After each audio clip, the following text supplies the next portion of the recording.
नमस्कार, बहुत बहुत स्वागत है आप सभी का। आप देख रहे हैं स्पोर्ट्स तक और मैं हूं आपके साथ सचिन वैद। आज एक बार फिर अब बात करेंगे मेजर लीग क्रिकेट को लेकर के, क्योंकि आज 7वां मुकाबला मेजर लीग क्रिकेट का खेला गया, जहां पर आपको बता दें कि टेक्सास सुपर किंग ने एक और बार जीत हासिल कर ली है। लगातार इस टूर्नामेंट के अंदर तीसरी जीत टेक्सास सुपर किंग्स को मिली है और सीटल ऑर्कस को इस मुकाबले में उन्होंने हरा दिया और बड़ी जीत हासिल की है। 93 रनों से इस मुकाबले में उन्होंने जीत हासिल की है। पहले टॉस हार चुकी थी टेक्सास सुपर किंग्स, हालांकि बैटिंग करने का उनको मौका मिला। शुरुआत इनकी भी कोई खास अच्छी नहीं रही। डेविन कॉनवॉय बल्लेबाजी करने आते हैं, महज 13 रन बनाकर के डेविन कॉनवॉय जो आउट हो जाते हैं। 17 गेंदों का सामना करते हैं, जिसमें स्ट्राइक रेट अगर आप देखें तो 100 के काफी नीचे है, लगभग 77 के आसपास स्ट्राइक रेट है। 2 बाउंड्रीज लगते हैं, लेकिन उसके बाद जसदीप सिंह की गेंद पर वो आउट हो जाते हैं। इसके अलावा फैफ डुप्लेसी की अगर बात करें तो उनके बल्ले से भी रन नहीं निकलते, वो भी सिर्फ 7 रन बनाते हैं।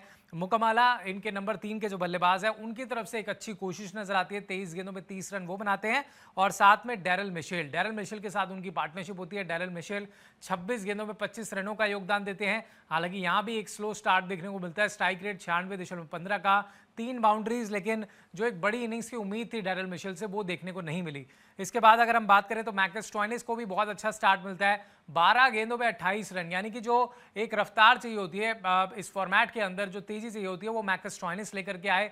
233 से ऊपर का स्ट्राइक रेट और 4 छक्के उन्होंने जड़े हैं। हालांकि 28 के स्कोर पर जो है स्टीवन टेलर उनका कैच पकड़ लेते हैं, जिसके बाद वो वापस चले जाते हैं। इसके अलावा जो तमाम बल्लेबाज आते हैं, कोई खास बेहतर परफॉर्मेंस नहीं निकल कर आता है और पूरी टीम 20 ओवर में 153 रन पर रुक जाती है। 153 पर 6 का स्कोर है। गेंदबाजी की अगर बात करें यहाँ पर तो काफ़ी अच्छी गेंदबाजी जो है वो तेज हरमीत सिंह द्वारा देखने को मिलती है। इन्होंने अपने 4 ओवर के स्पेल में 2 विकेट लिए और 24 रन दिए, यानी कि 6 की इकॉनमी से गेंदबाजी की। रन बॉल दे रहे थे और विकेट्स भी निकाल रहे थे, तो इनकी गेंदबाजी काफ़ी अच्छी हुई। इसके अलावा ओबे मुकाई ने 4 ओवर में 22 रन दिए। जैसी सिंह ने 4 ओवर में 34 रन दिए और जसदीप सिंह की अगर हम बात करें तो 2 विकेटें उन्होंने भी झटकी हैं।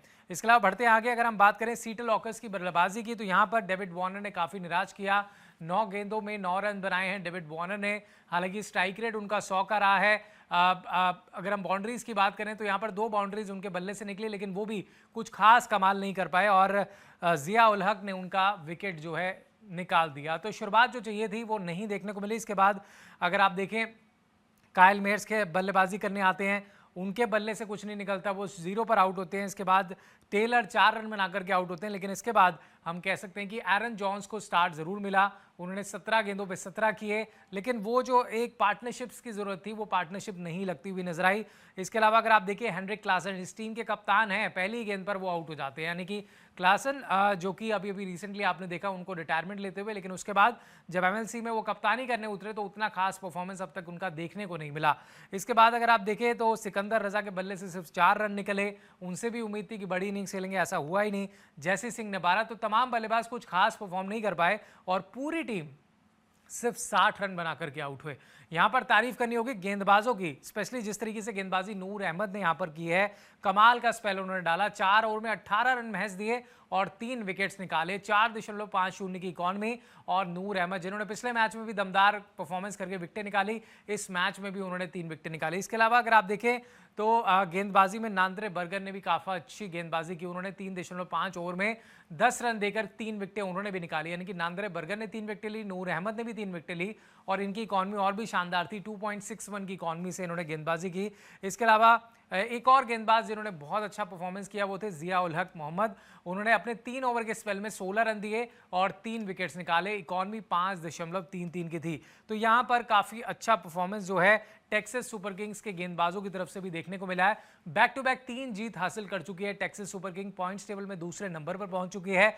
वहीं दूसरी ओर अगर हम बात करें सीटल ऑर्कस, तो सीटल ऑर्कस जो है बैक टू बैक 2 मुकाबले हार चुकी है और अब अगला मुकाबला जो है वो एमआई न्यूयॉर्क के साथ उनका मुकाबला है, जो भी स्ट्रगल कर रही है इस सीजन में। उनको भी जीत की तलाश है, तो ऐसे में देखना होगा ये टीम आगे अब आने वाले मैचेस में क्या करती है। लेकिन टेक्सास सुपर किंग्स सब कुछ सही होता हुआ नजर आया। पहले बैटिंग में परफॉर्मेंस, उसके बाद गेंदबाजों ने और अच्छा गेम बनाया और इस मुकाबले को एक बड़े मार्जिन से 93 रनों से जीत लिया है।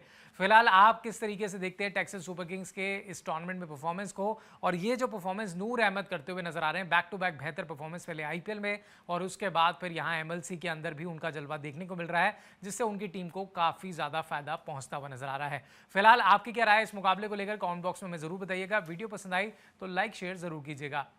स्पोर्ट्स तक पर आपको न सिर्फ खबरें मिलेंगी बल्कि आपका ओपिनियन भी मैटर करता है। यह आप ही का मंच है। आइए बताइए, भारतीय क्रिकेट टीम से आप क्या उम्मीद करते हैं। रहिए स्पोर्ट्स तक के साथ, सब्सक्राइब कीजिए स्पोर्ट्स तक को यूट्यूब और फेसबुक पर।